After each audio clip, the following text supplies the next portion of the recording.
from a Russian spacecraft.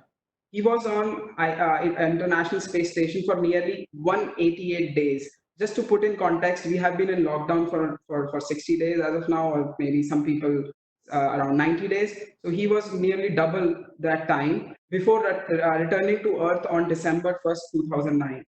Between his two flights, he has spent nearly 205 days in space, which is more than all the other Canadian astronauts combined. So you can imagine this is such a big accomplishment. So Bob proudly served as a Chancellor of University of Calgary from 2014 to 2018, where I had a chance to meet him during my PhD. And thank you, Dr. Thirsk, for being such an advocate of young professionals and help us build a solid foundation and advanced skills with lifelong learning. So with that, without taking much time, Dr. Thirsk, how have you been? You have been always very active. How does it feel like being in this lockdown scenario? What are you doing these days? How life has transformed in past weeks? Thank you, Tushar, for your introduction, and also thank you to the IEEE Young Professionals for inviting me to be with you today. You're doing great work around the world, and it's nice to be associated with people who have a passion for the future and a passion for innovation. I agree with your parents and with your grandparents. You know, the world has experienced viral outbreaks before, but nothing like this before. This is unprecedented. The global impact, not just on society, but also on the economy as well. Yeah, everyone's life has changed, and including mine. But you know, I refuse to allow my days today to be unproductive or to be aimless.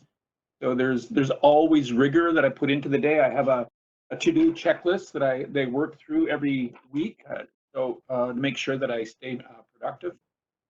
Like many of you, you have busy lives, and you know, during your routine part of the year, there are a lot of things that you can't pay enough attention to. So now is the time to do that. So I'm catching up on a lot of reading that I've always wanted to do, a lot of writing that I wanted to do for social media and for my own purposes as well. And I'm staying in contact with distant friends as well.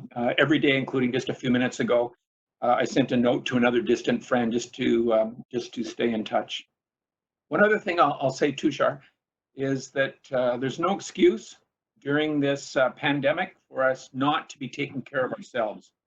So every day I make a point of eating well, of spending an hour and a half exercising, and taking care of myself. It'd be a shame if we come out of this pandemic in worse, say, emotional and physical shape than we went in. Correct. I agree with you, Dr. Thus. I have been having this chance to talk to my high school friends who I have never ever haven't been in their touch. So life is changing, and we have to pace up according to and adapt to different things. Working from home has been an interesting experience. So, Dr. Thirsk, like moving a little bit to your college days, and you did engineering, you did medicine, you did an MBA. I mean, so your career has been so versatile, and then you are an astronaut. So when I just look back, for me, it's very hard to comprehend that how many career shifts you had. So what was like your inspiration, and how all that tied up, in your career of being an astronaut?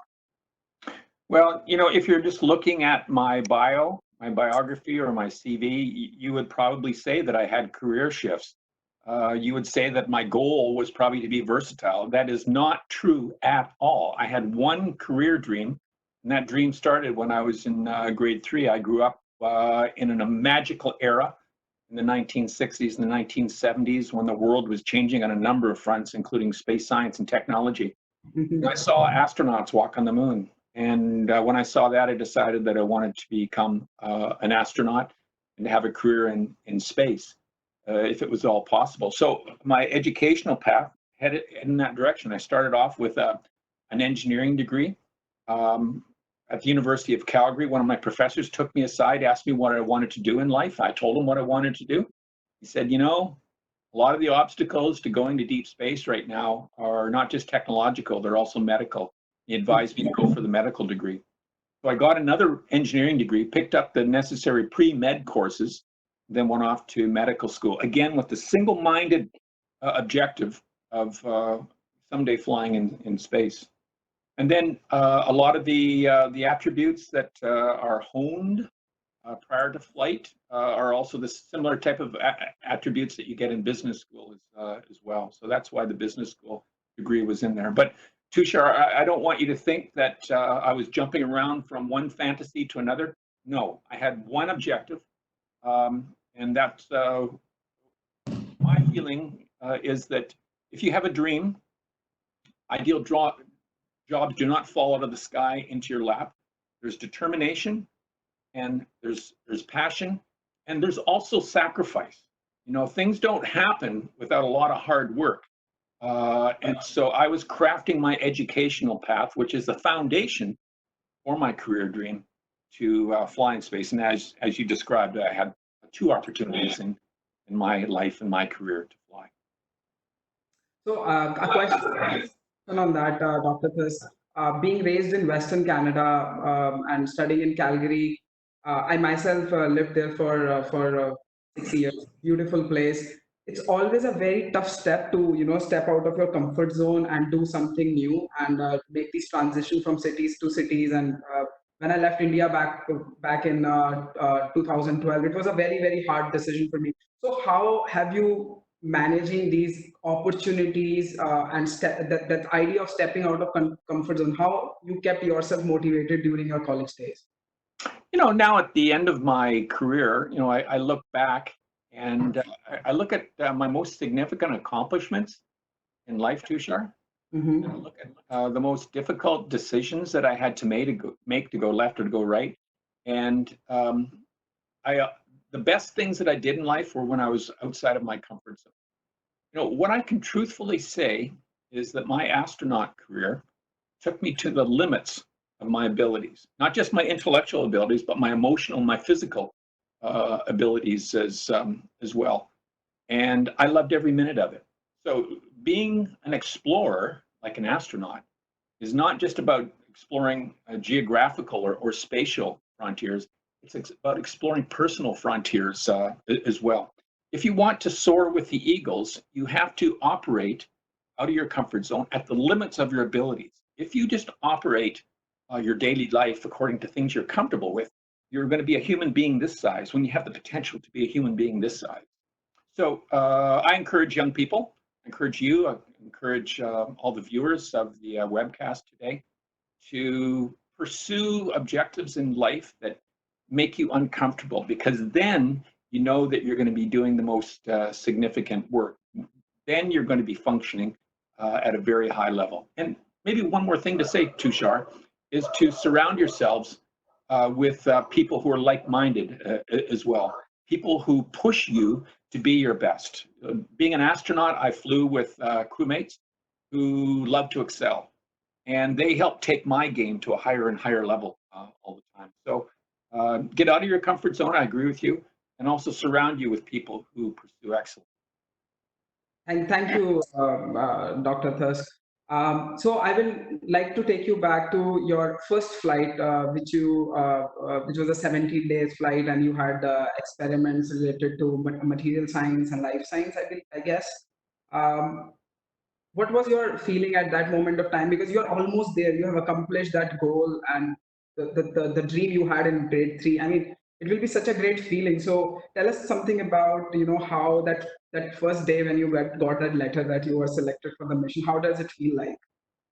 Well, first of all, I'll tell you what it was like to actually launch into space. The launch is incredible. A lot of noise, a lot of vibration, a lot of events that I wasn't ready to expect. So that was a lot of fun. 8.5 minutes of the best amusement park ride that you could imagine. But it was my first flight, and being one of the rookies on the flight, I did not want to disappoint my other crewmates, especially the veteran astronauts on the flight who were depending on me in the first few minutes after we reached orbit to do my duties properly and quickly, so that I didn't hold them up, didn't delay them.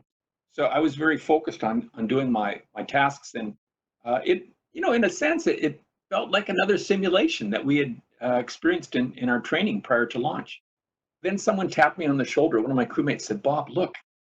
And there's a window there, and I just was so focused on my work that I hadn't taken the time to look out for 10 or 15 minutes. And I looked out so that I didn't hold them. And then my heart stopped. I looked out the window and I could see the Atlantic Ocean below us. The sun was glinting off the ocean.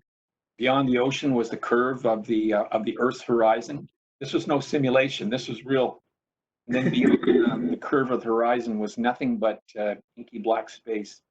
And then that chill went down my spine that I was actually not in a simulation, but this was the real thing, that a childhood dream that I had decades ago about flying in space was realized at that. Wow. So, I mean, this all gives goosebumps to, like, I will say, a normal audience like us who have always seen these in movies, and so what the second I will say the second flight of yours was very significant, especially to Canada, to Canadian community, because that was like a record of 188 days. So when you were going for a from like a short expedition to a long expedition, apart from your physical training and technical training, how does your psychological training works for when you know that you will be gone for so long, you will be away from family, away from people on earth. So tell us about, like, what kind of training you went through to be in that isolation for a prolonged period.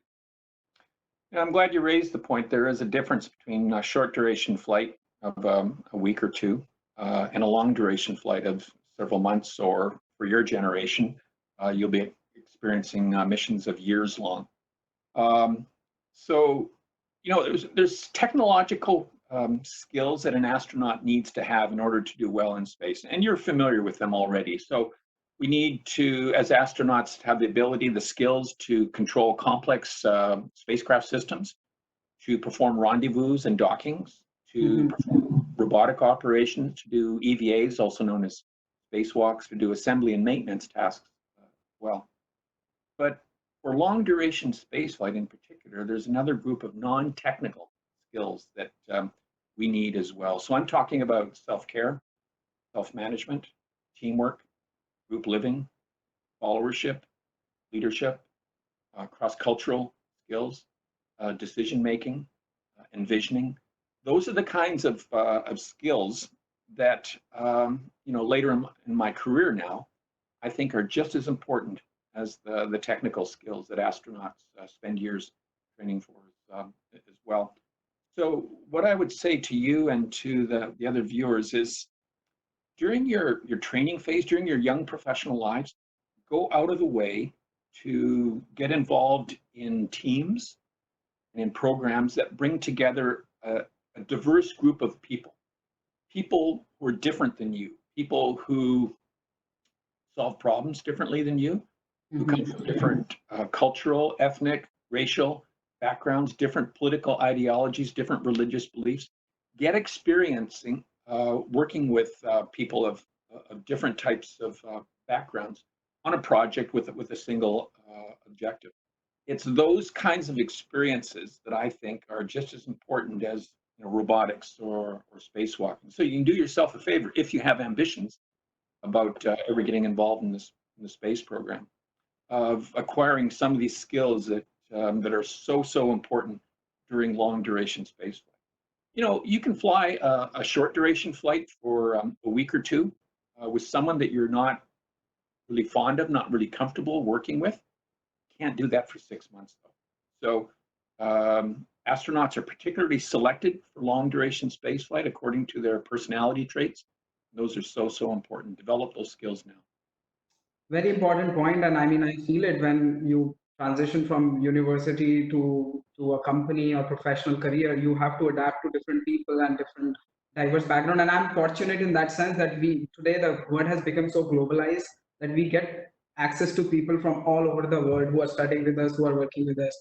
So, Dr. Thirsk, when you were in that 188-day long flight, I remember there were, like, you were joined, you first went with a group, and then you were joined later with another group of people, some people from Russia. So you have been, you got a friend with whom you can discuss hockey. So how was your like a routine apart from your experiments which you were doing? What you used to do to keep yourself busy and keep yourself engaged during that prolonged isolation period? Yeah, that's a good perspective that you're raising. There is a professional aspect to spaceflight, which is, the jobs, the tasks that we're assigned to do, robotics, spacewalking, research and development work. But there's also the personal side as well. You need to take an hour or so every day, even though we're all type A behavior and would like to do nothing more than just work, work, work all day long because of the science that we're doing. It's quite interesting. You need to take an hour off every day to be alone, reflect Mhm. on the big picture of what you're doing, reflect on the fact that you're fulfilling a childhood dream, to look out the window, to think about Earth, to think about your family, to think about your future ambitions, to think about the future of civilization. So that's important to do. Um, and you're right. There's some recreational activities aboard the space station that you can do to maintain your emotional balance.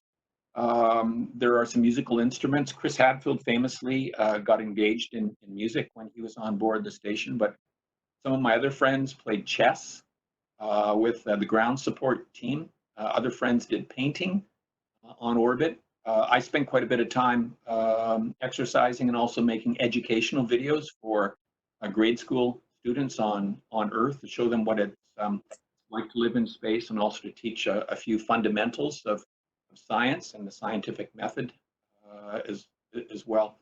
So it's important to get away from the work that you're doing. If you don't get away from the work, then you're burning the candle at both ends, and you will not have the stamina to endure 188 days or 6 months. So make sure that you do take time to reflect and take time for recreation as well. Correct. So, Bob, during your prolonged isolation period, there have been ups and downs, both at technical fronts and the challenges. You might have also been involved in some spacewalks. So, can you tell us some instances where some unexpected event happened and you were like, "Oh, this is something kind of end of life," or "This is something I was not expecting." That kind of a feeling of anxiety, and when you really get scared of things, were there any low moments in that prolonged period which you faced? We spend not hundreds, we spend thousands of hours on the ground in training simulators prior to launch, preparing for what you just described, contingency situations. There has never been a space mission that has been completely flown according to its pre-flight plan. There's always contingencies. There's always inevitable malfunctions that occur. So we spend a lot of time on the ground being ready to react to these emergency situations when they arise. You can probably guess what some of these, the worst contingency situations aboard a spacecraft would be. Fire is one situation. Depressurization. If a spacecraft gets hit by space debris, we need to act quickly in order to save the spacecraft and save our own lives.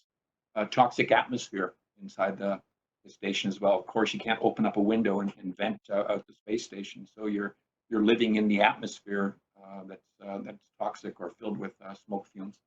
So we work on those a lot. Thank God we didn't have too many of those types of catastrophes, but we did have a lot of equipment malfunction. I expected prior to flight that I would be spending most of my time on orbit doing research and development, and I did do a lot, but Mhm. a lot of the equipment failed as well.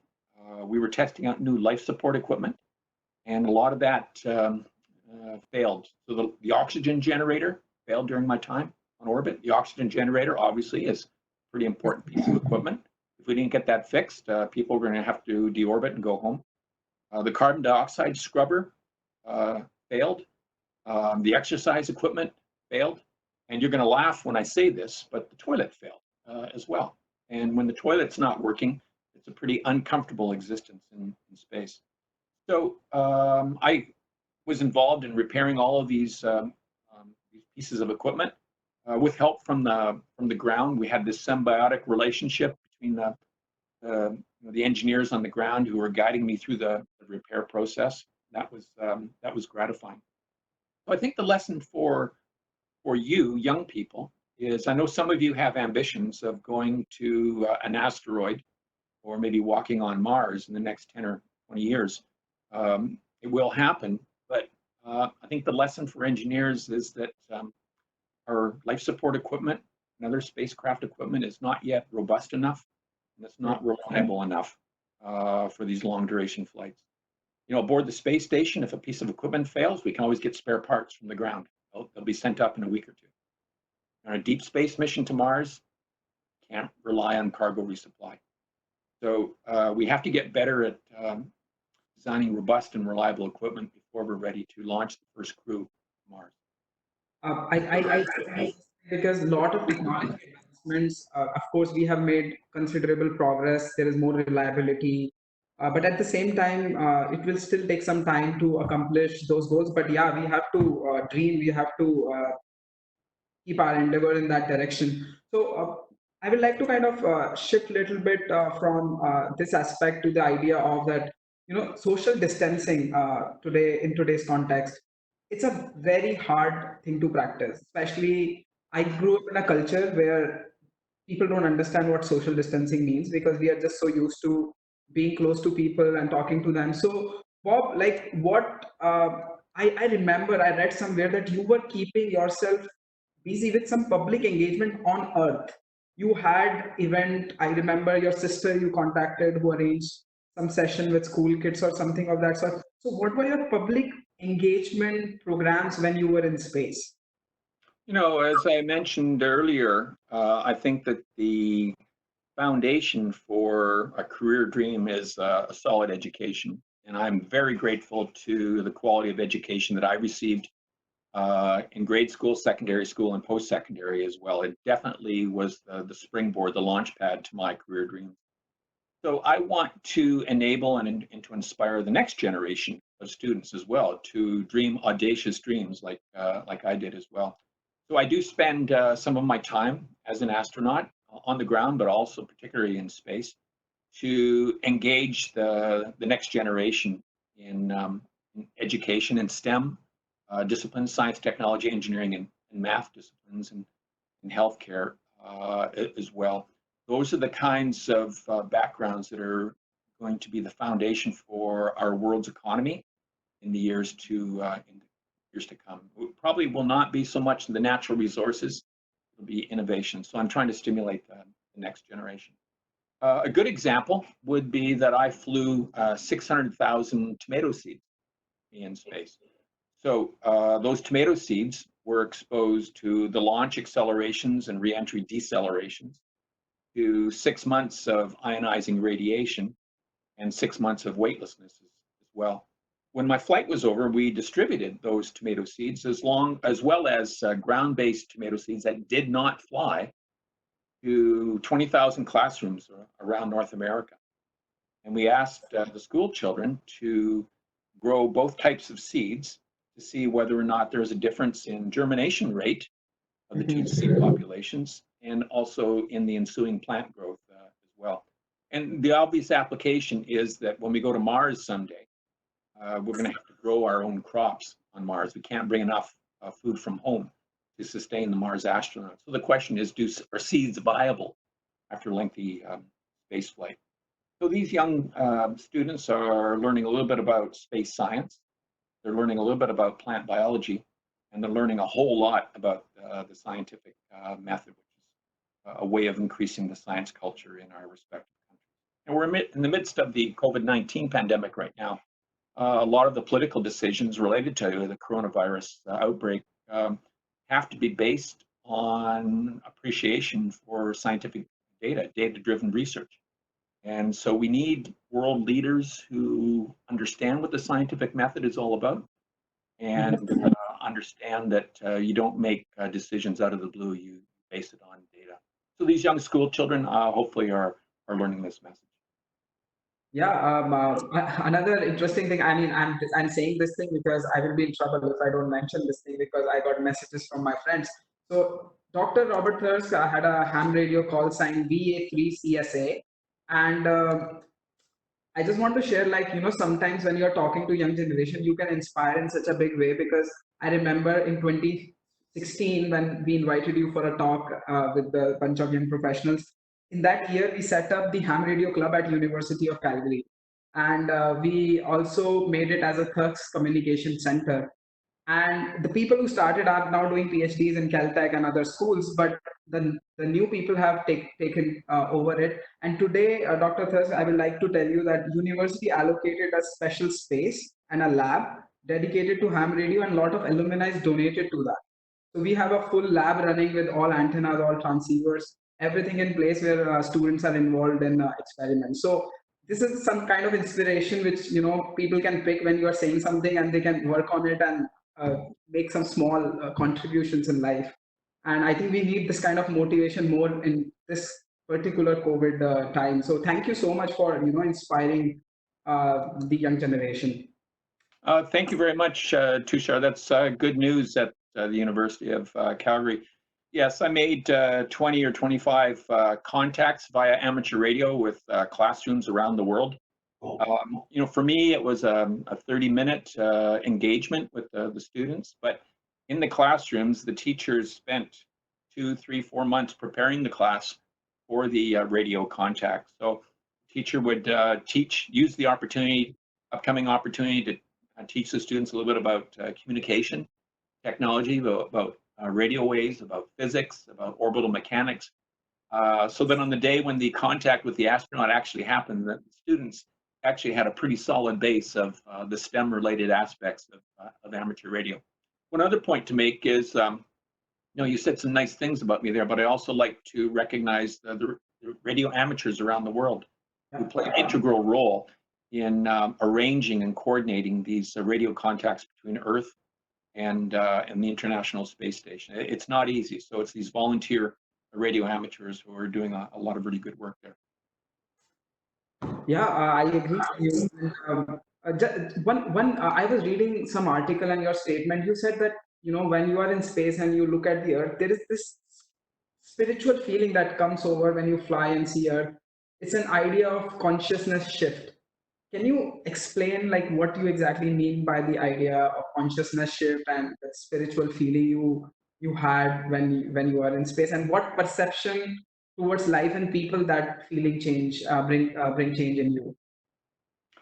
When we're living here on Earth, we're concerned with matters of our community or perhaps our city. And actually, right now, during home isolation, we're just our scope is actually narrowed in to just our family and to our house as well. But when you're in space and you have the opportunity to look out the window and down on the Earth, you get the big picture of what the Earth is all about and what civilization and humanity are all about. So one of the aspects that I learned is that the natural ecosystem on Earth is very organized and intricate.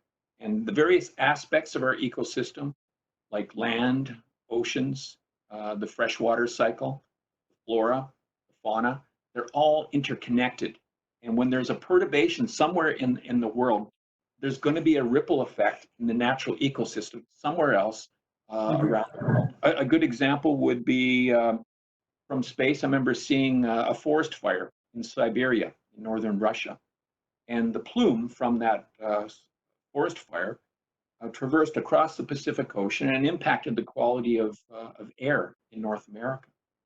Similarly, we tracked a small tropical depression in the South Atlantic, which over time moved up northward and developed into a Category 4 hurricane and impacted the lives of people who lived along the Gulf Coast there. So everything is one in the world, and everything is connected. And you see that so clearly from space. I'm worried lately with a lot of the talk about protectionism, isolationism, some of this geopolitical talk where people are retrenching to national borders. It's the wrong way to be going. We're all one. There's no border between one country and another. There's no red line that demarcates the transition from one neighboring country to another. We're all interconnected. For the first week that I was in space, I felt Canadian. The second week, I felt like I was part of North America. And then the third week and thereafter, I just felt like I was a member of humanity. I was a member of this global civilization. I wish that we could fly everyone on Earth to space for just 3 days and don't give them any duties. Just look out the window and reflect and think. I think that would improve decision making on Earth if everyone could do that. As we say, like famous saying in Sanskrit, it says Vasudev Kutumbakam, which means that this world is a family. And when you are up in space, that's the kind of perception we have, because I'm no more, and I don't have a specific identity attached to me, because I'm seeing everything at the same time. I can relate how things are changing from one country to another. So that's a very interesting perspective. So, Dr. Thas, we are already like around half an hour into our discussion. There are some questions which I have been receiving. So maybe I will just put some questions which I like from students, especially. People are saying that this current context, there is a lot of up and downs and twists in everyone's life, and a lot of graduating students and young professionals who are completing their undergrads, or who are finishing their masters. They are in a situation where they feel helpless because there is lack of opportunity right now in terms of job market, in terms of economic opportunities. So what is your message to them, because they really need that kind of a motivation where they can keep themselves motivated until all this settles down and there are more opportunities in the market? Yeah. So I mentioned to you a few minutes ago that when I was young, I had an objective, becoming an astronaut. When I applied, 4,000 other people also applied for the job as well. So it was due to a lot of good fortune that I was actually selected to become an astronaut. I'm not foolish. I also had Plan B as well, and actually Plan C and D as well if my objective of becoming an astronaut didn't happen. So I would encourage the people that you just remarked about to make sure that you have Plan Bs and Cs as well. Make sure that you are well networked across the world. You can do that today, and make sure you're looking for opportunities that exist elsewhere. One other thing to mention is that there's nothing wrong with taking a gap year. A gap year means that you get away from your education for a year to explore some other aspect of travel or about your own abilities as well. And I actually did that between my high school and my first year of university. I went to Europe for a year. And that, of course, taught me some of these non-technical skills that we talked about a little bit earlier. So make sure that you have the flexibility to insert a gap year. Uh, those are usually very beneficial. Good luck. Correct. There's another interesting question, because there have been a lot of news about it. So, what's your take on the current space market and scenario, especially with companies like SpaceX, Amazon, Virgin Galactic? They're pushing in the direction of space tourism and the accessibility to the general audience. How do you perceive these ideas and this market change, or a new, I will say, a new trend we will be entering into the upcoming era?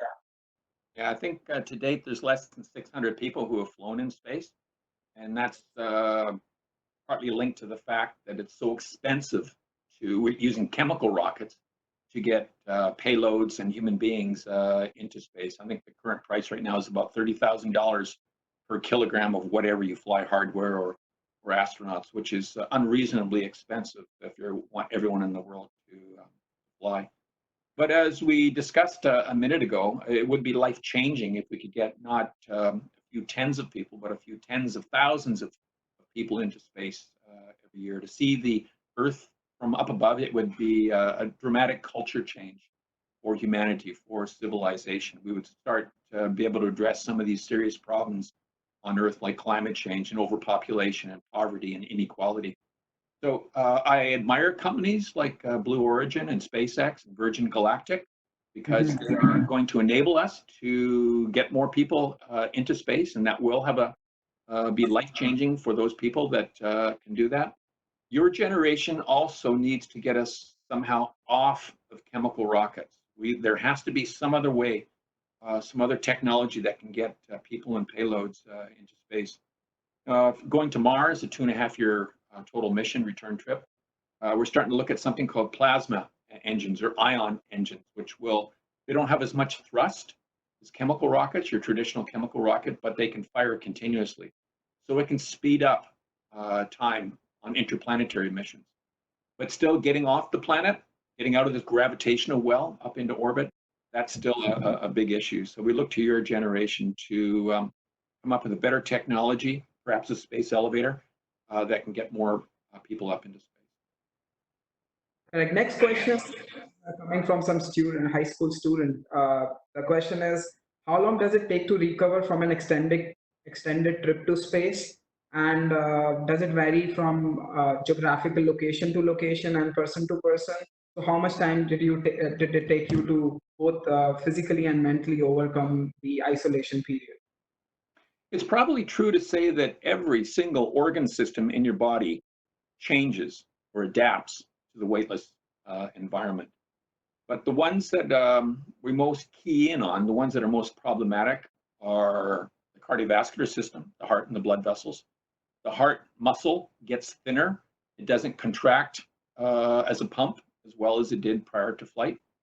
The properties of the blood vessels change as well. Muscles lose mass, they lose strength.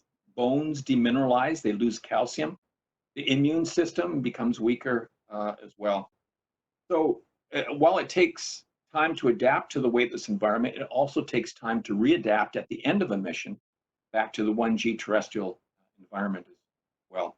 Each organ system readapts back to Earth at a different rate. So the vestibular system, which is the balance system in your inner ear, adapts quickly over 1 or 2 days. The cardiovascular system readapts after about a week back on Earth. With very vigorous rehabilitation program, the muscles regain their strength and their mass after about 6 weeks back on Earth. And the general rule of thumb about bones is that for every month in space, it takes 2 months back on Earth to regain the calcium that you lost during spaceflight. Correct. So in my case, it took probably maybe a year and a half to regain my bone structure. And you're right, it varies from person to person. Those are rough rules of thumb that I just gave you, but everyone is a little bit different. Some of my astronaut friends have not regained their bone calcium after flight. Wow. So what I described to you are the effects of weightlessness on the body, but there are other effects as well. Ionizing radiation impacts us as well. And the impact of radiation on our body does not reverse itself once we get back home. Those are cumulative effects. Those are non-changing effects. So I'm at slightly increased risk because of my long duration space flight of getting cataracts in my eyes and of developing mutations or cancer in the years to come. I have a medical exam once per year in my post-career phase to look for any of these nasty illnesses that might be related to space flight. And if they do occur, hopefully we can jump on them quickly and get them treated. Wow. You are so brave, when you have to like plan for every single thing. And the next question, which is coming from Dr. Gautam Chattopadhyay, he's a senior scientist at NASA JPL. He is asking that, if someone has a fear of flying, it's tough for them to think of being an astronaut. The question in the broad sense is that people have many fears which hold them back. A fear of public speaking, fear of, just taking an initiative. What's your life experience to give advice to others and how to overcome such fears? Because ultimately that fear holds us back, and it pushes us back from accomplishing our dreams. Yeah, well, a couple of comments to make. The doctor from JPL is a good example of some incredible space engagement that you can fulfill outside of actually flying in space. So mission scientists, the planetary kind of scientists that are at JPL, have very satisfying careers. The engineers, the instructors, the mission controllers, the mission managers, those are all very satisfying endeavors to pursue. My advice for a young person who is looking for career satisfaction is threefold. Number one, look for a career, look for a job that you're good at. So if you have a fear of heights, you may not want to be an astronaut. But there are other attributes that you have, other strengths that you have that you can exploit in not 2 or 3 vocations, but in 100 different vocations. Number 2, find a job or a career that you're passionate about. And by that, I mean that every day when you go into work, you cannot wait to get to your office building or your lab fast enough because you enjoy it so much. And you have this curiosity and this sense of discovery and adventure that every day is different. You need to find a job that you're passionate about. And then the third thing I would suggest is to find a job or a career that makes the world a better place, that adds value to civilization. It's not all about ego. It's not all about salary. It's about adding value to society. And I encounter some young professionals who have 2 of those 3 attributes that I just mentioned, and I don't see that they're completely satisfied. So my advice to you is to look at your strengths, look at your passions, and make sure that your career ambitions are well aligned with that. One other comment to make is, yeah, I've had fears during my astronaut training, but I talk to people. I talk to people who've gone ahead of me, who have already done that particular training task before, and got tips and hints on how to overcome that. And then I just did it, just resolved to do it. So there's always ways to get around your fear. And the first piece of advice I would give is to go talk to those people who had similar fears as you and find out what their trick to success was. Correct, correct. The one thing which people have been lately talking about, because of the current, you know, economic problems, there is speculation on funding cut on research and especially on R&D. What's your argument for why spending money on space program? Because I think for the audience, it's very important to know the importance of fundamental research and investment in those sectors, because I think that's very critical for our future. So how do you, this whole argument that, why to waste money on space or other environmental programs? What's your basic message to that particular idea and question? Yeah, that question that you raise, it's been out there for decades, even since I was a young student. And it's a falsehood. In my case, and I'm a Canadian citizen, and my country, Canada, is a relatively small spacefaring country, but the economic argument doesn't hold. Canada makes money investing in the space program. So the things that Canada excels in are telecommunications, remote sensing, Earth observation, and robotics. And typically, in a given year, Canadian taxpayers will invest $350 million in the space program. Our space industry, not our aerospace industry, our space industry typically has revenues of $3 to $4 billion per year. And 40% of that is to the export market. So right away, the reason why my country invests in the space program is because we make money doing it. The space economy will soon grow, and certainly in your career, to a $500 billion industry. It's going to be huge because there's new endeavors that are out there. Investment in R&D. So Tushar, you're from the University of Calgary. The best example of a space technology spin-off is at the Faculty of Medicine at the University of Calgary. A neurosurgeon there named Dr. Garnett Sutherland has worked with MDA, which is the company that built the Canadarm for the shuttle and for the space station. And he's taken the gearing technology in the joints of the arm. He's taken the control algorithms. He's taken the haptics, which are sort of like the force feedback controllers, hand controllers, and he's built that into a small 2-meter long neurosurgical robot that is used at in his hospital. So why would you want to develop a neurosurgical robot from space technology? Well, the robot has just the same dexterity as the best neurosurgeon's hands, but it has no tremor and it has more precision. So he's done over 100 operations using space technology to remove tumors, from the brains of his patients to correct arteriovenous malformations and to remove blockages associated with hydrocephalus. So, I mean, those are just a couple of examples of the pragmatic benefits. But as we talked a few minutes ago, I think that the best benefits of the space program are intangible. So it's inspiring the next generation of scientists and engineers, as I was inspired by the Apollo astronauts when I was young. And it's also to inspire the public to take on audacious um, objectives, for society itself to work out of our comfort zone. What are the biggest issues today? Coronavirus, climate change, inequality, poverty. You know, in the past, we've put people on space stations, we've put people on the surface of the moon, we've sent rovers to Mars. If humanity can do that, then if we come together, not as individual nations, but as an entire planet, we can take on some of these big problems like coronavirus and climate change. So I think the space program also inspires us to think out of the box, to get out of our comfort zone, and to take on audacious objectives. Correct. I think moving towards the last 5 minutes of our session, I would like to take a couple of questions which are coming from different part of the world. So some people, everyone is not that privileged to be in a developed country.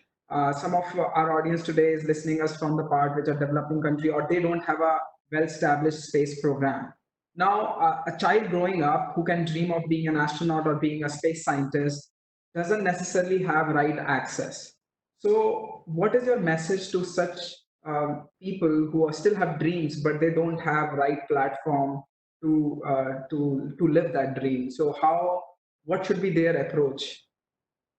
Well, as I mentioned, some of these tough challenges that are out there, not just on terrestrial problems, but also space challenges as well, going to Mars in the next 15 or 20 years, are international endeavors. There's no country in the world, not even the United States or China, that can go to Mars alone. It has to be an international endeavor.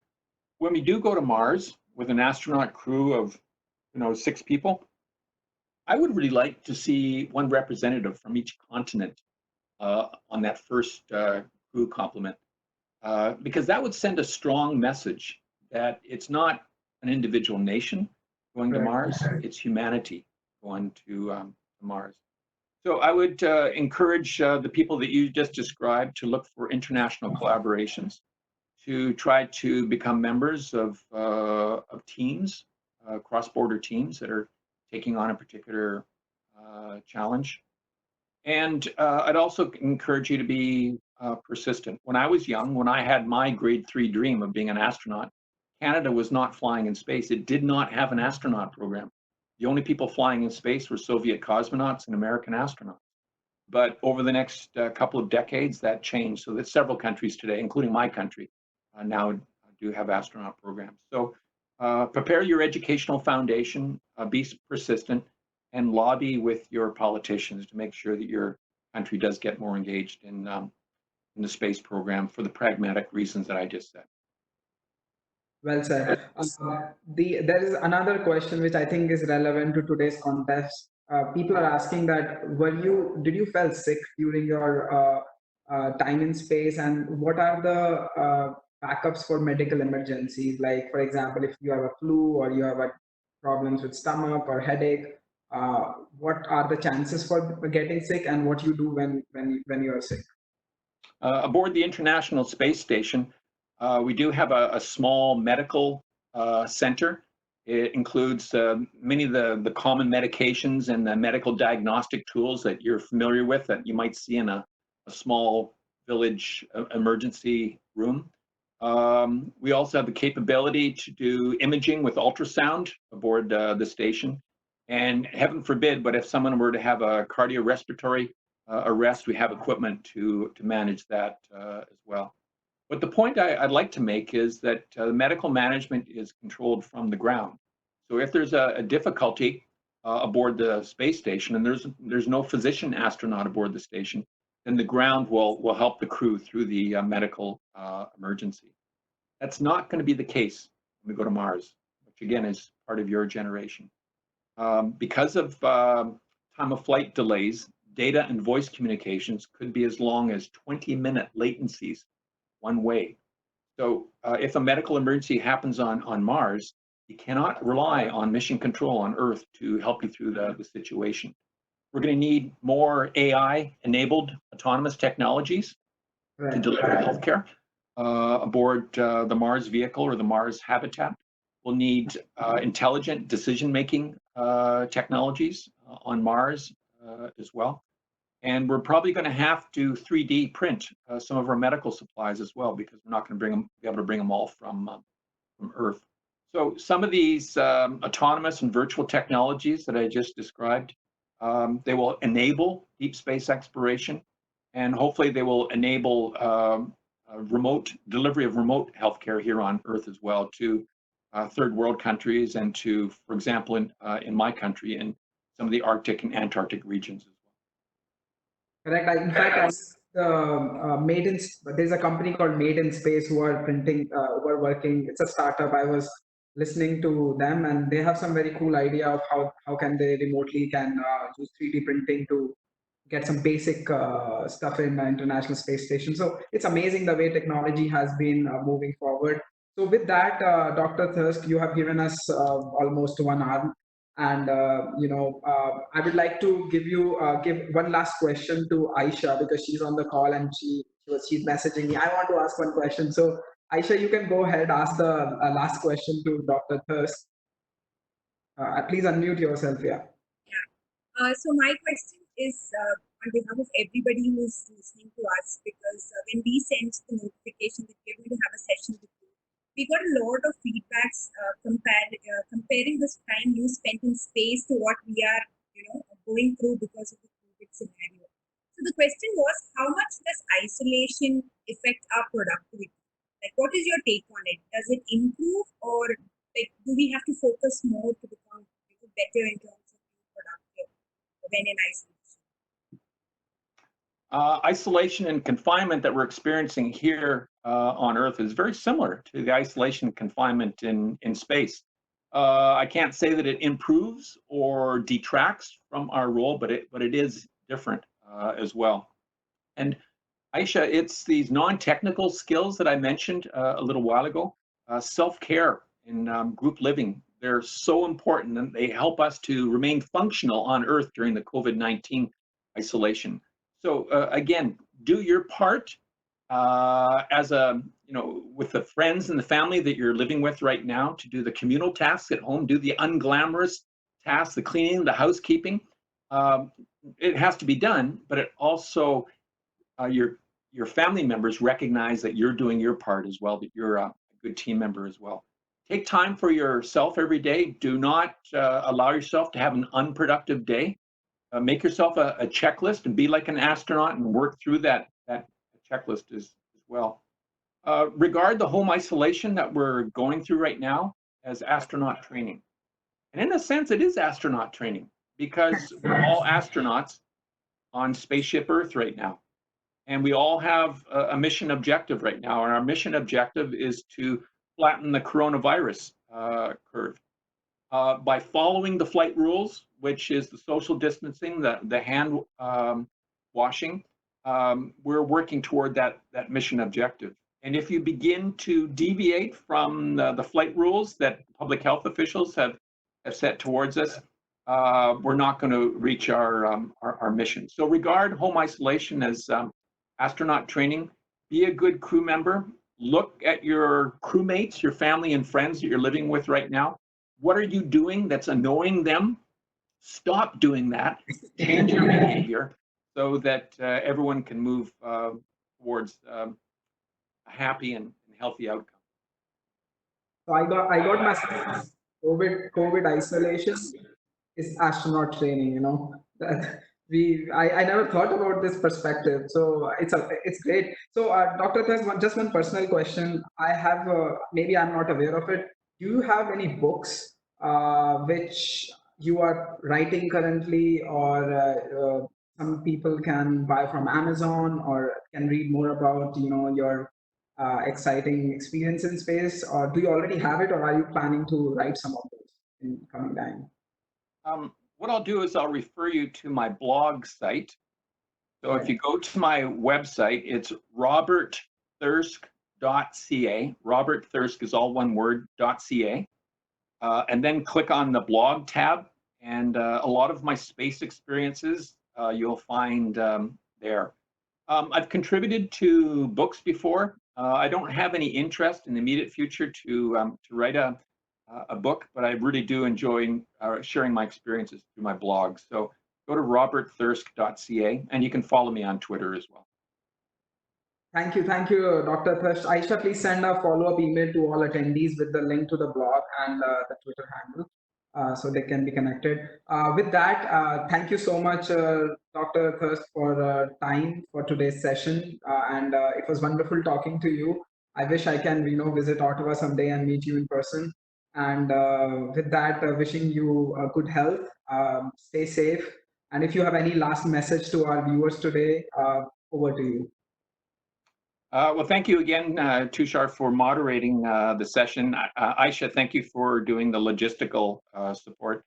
And to all the young professionals and students who are listening today, thank you for your interest. If you have an interest in the space program, make sure you share your dream with as many people as possible. There are other people out there, parents, other relatives, professors, teachers, who want to hear about your dream, and they can give you sound advice to help you implement your dream. Don't be alone in this pursuit of a space dream, or whatever your dream is. Make sure you broadcast.